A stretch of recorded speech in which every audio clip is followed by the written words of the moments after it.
जय Hind defence lovers. आज की टॉप हेडलाइंस कुछ इस प्रकार है। भारत और फिलीपींस मिलकर विकसित करेंगे submarine infrastructure. DRDO guest house का मैनेजर पाकिस्तान के लिए जासूसी करने के आरोप में गिरफ्तार। भारतीय सेना ने अपने अंदाज में अमेरिका को दिखाया आईना। रिपोर्ट्स के मुताबिक भारत विचार कर रहा है एमआरएफए के लिए साउथ कोरिया का KF-21 और पाकिस्तान के रहीम यार खान बेस में नहीं भरे हैं गड्ढे।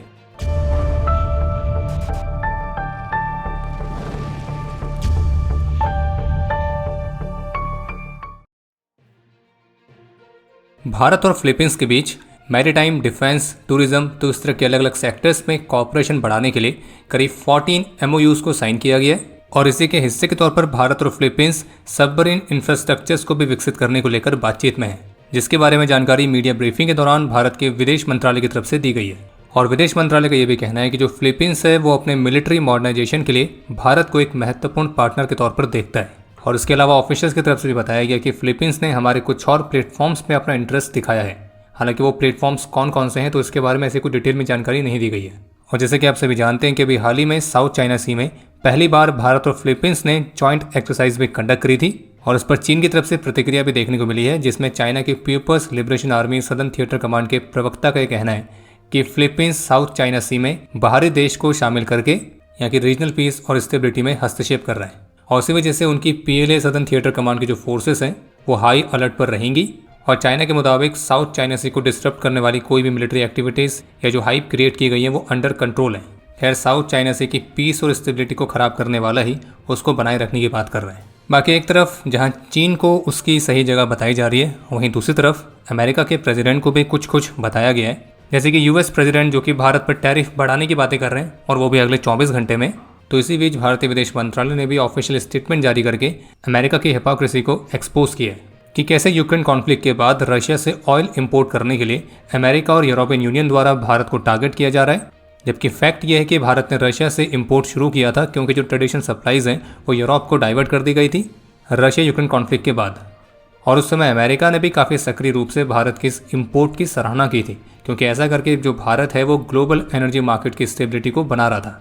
भारतीय विदेश मंत्रालय की तरफ से स्पष्ट रूप से कहा गया है कि भारत का जो इंपोर्ट है तो वो इंडियन कंज्यूमर के लिए प्रिडिक्टेबल और अफोर्डेबल एनर्जी कॉस्ट को सुनिश्चित करने के लिए है, जो कि ग्लोबल मार्केट सिचुएशन की वजह से जरूरी भी है।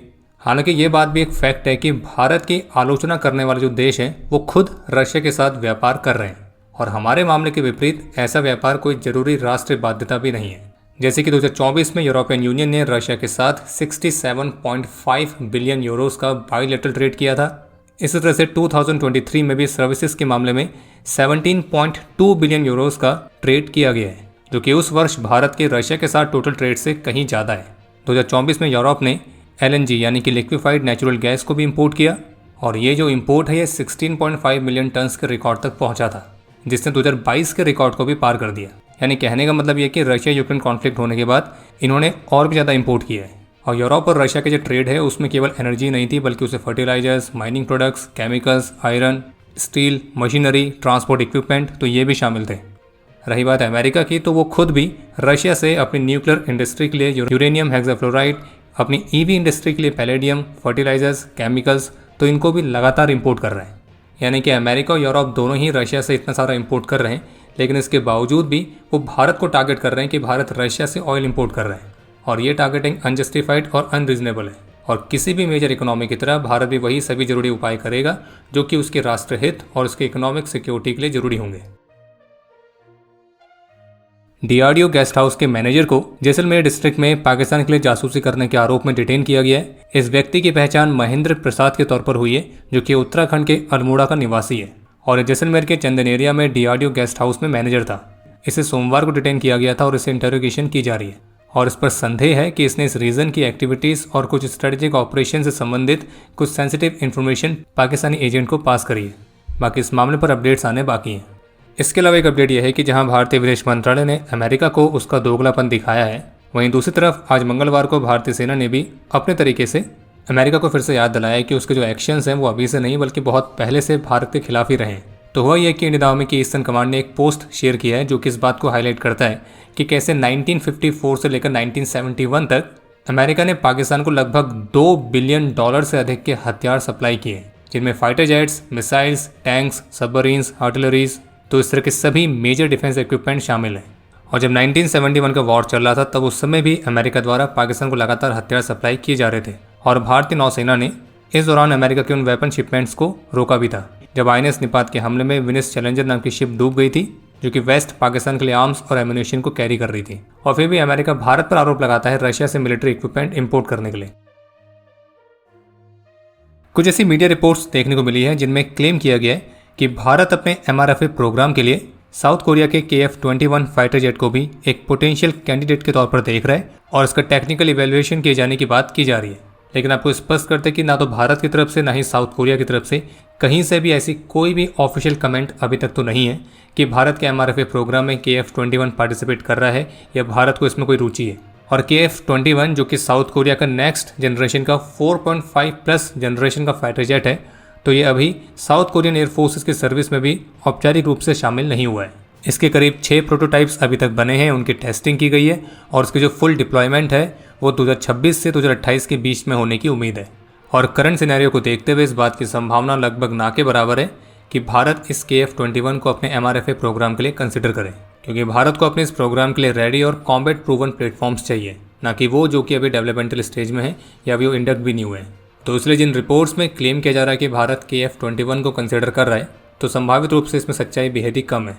और बाकी आगे बढ़ने से पहले आपको सूचित कर दें कि Squadron.in पर इंडिपेंडेंस डे सेल चल रही है जिसमें आप भारत कूपन कोड का इस्तेमाल करके स्पेशल डिस्काउंट बाय कर सकते हैं।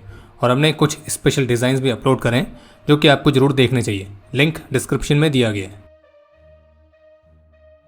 आप सभी ने श्रीनगर एयरपोर्ट की भारतीय सेना के एक ऑफिसर और स्पाइस जेट एयरलाइंस के एम्प्लॉयज़ के बीच हुई झड़प वाली वीडियो तो देखी होगी। इनिशियली उस वीडियो के कुछ ऐसे पार्ट्स सामने आए थे जिनके बेसिस पर मीडिया में, सोशल मीडिया में और हाँ स्पाइस जेट के एम्प्लॉयज़ की तरफ से भी कुछ इस तरह से दिखाया जा रहा था कि देखिए कैसे ये जो झगड़ा है ये भारतीय सेना के ऑफिसर ने पहले शुरू किया था।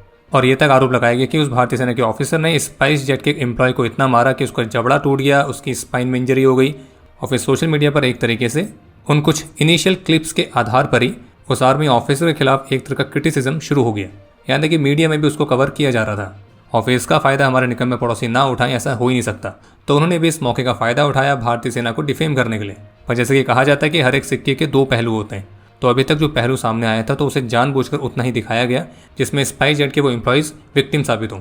लेकिन अब इसके दूसरा पहलू भी सामने आया है जिसमें क्लियरली दिख रहा है कि शुरुआत झगड़े की स्पाइस जेट के एम्प्लॉयज़ ने करी थी। पहले उन्होंने उस आर्मी ऑफिसर को असॉल्ट किया, फिर उसके रिस्पॉन्स में उस आर्मी ऑफिसर ने उनको जवाब दिया। हालांकि इस पूरे मामले की इन्वेस्टिगेशन चल रही है और आर्मी हेडक्वार्टर्स की तरफ से भी कहा गया है कि पूरे देश भर में सिविल स्पेसेस में म्यूचुअल रिस्पेक्ट और डिसिप्लिन को मेंटेन रखने के लिए वे फुली कमिटेड है। बाकी जो दूसरा पहलू सामने आया है उससे क्लियरली दिख रहा है कि यहाँ पर भी एक तरीके से भारतीय सेना के खिलाफ, उस ऑफिसर के खिलाफ एजेंडा चलाने का प्रयास किया गया था। और सोशल मीडिया पर भी आर्मी वेटरन्स ने सभी भारतीयों से इस बात का आग्रह किया है कि इस स्पाइस जेट एयरलाइंस को बॉयकॉट किया जाए। बाकी इस मामले से संबंधित जितनी भी वीडियो सामने आई हैं वो सभी आपको हमारे ऑफिशियल टेलीग्राम चैनल पर भी मिल जाएंगी और उनको देखने के बाद आप खुद भी डिसाइड कर सकते हैं। बाकी हम बस यही कहना चाहेंगे कि जिनकी वजह से हम अपने घरों में सुरक्षित बैठे हैं, सब कुछ कर पा रहे हैं, तो हमें उनका सदा आभारी रहना चाहिए। स्पुतनिक इंडिया की रिपोर्ट के मुताबिक भारतीय सेना इस वर्ष सितंबर के महीने में रशिया में मल्टीनेशनल एक्सरसाइज में पार्टिसिपेट करेगी। इसके अलावा एक अपडेट यह है कि जो अभी हाल ही में यूएस प्रेसिडेंट ने रशिया के पास उनकी न्यूक्लियर सबमरीन्स की डिप्लॉयमेंट की घोषणा करी थी, तो इसके रिस्पांस के तौर पर रशिया ने भी औपचारिक रूप से अनाउंस किया है कि वो अमेरिका के साथ कोल्ड वॉर एरा की न्यूक्लियर ट्रीटी से हट रहा है। और क्रेमलिन ने ट्रंप और वेस्टर्न कंट्रीज़ पर आरोप लगाया है कि उनके जो एक्शंस हैं वो रशिया की सिक्योरिटी के लिए डायरेक्ट थ्रेट क्रिएट करते हैं। आपको बता दें कि जो ट्रीटी है जो कि इंटरमीडिएट रेंज न्यूक्लियर फोर्सेस यानी कि INF ट्रीटी के नाम से जानी जाती है, तो इसे 1987 में सोवियत और यूएस के बीच साइन किया गया था, जिसका उद्देश्य था 500 से 5500 किलोमीटर तक की रेंज वाली ग्राउंड लॉन्च न्यूक्लियर मिसाइल्स की पूरी क्लास को एलिमिनेट करना। और इसमें शॉर्ट और मीडियम रेंज के न्यूक्लियर वेपन्स को भी इफेक्टिव तरीके से बैन किया गया था। हालांकि जो अमेरिका है वो 2019 में ही अपने आप को इस ट्रीटी से बाहर निकाल चुका है, लेकिन रशिया ने उस समय तय किया था कि जब तक कि अमेरिका की तैनाती उन्हें नहीं उकसाती है तो तब तक वो इंटरमीडिएट रेंज के न्यूक्लियर मिसाइल्स की तैनाती नहीं करेगा। लेकिन अब यूएस प्रेसिडेंट के लेटेस्ट मूव के बाद रशिया ने अपने इस पोजीशन को बदल दिया है और रशिया ने भी इस ट्रीटी को एग्जिट कर दिया है।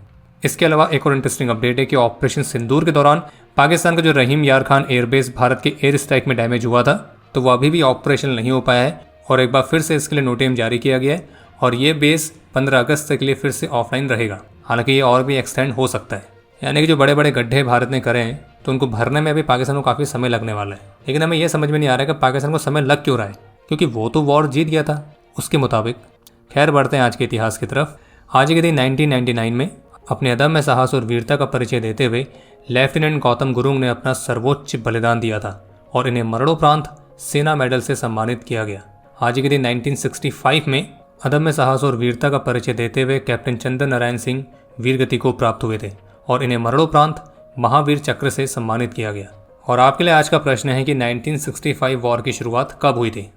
और अब समय है आज के टॉप 3 कमेंट्स का, जो ये रहे आपकी स्क्रीन पर।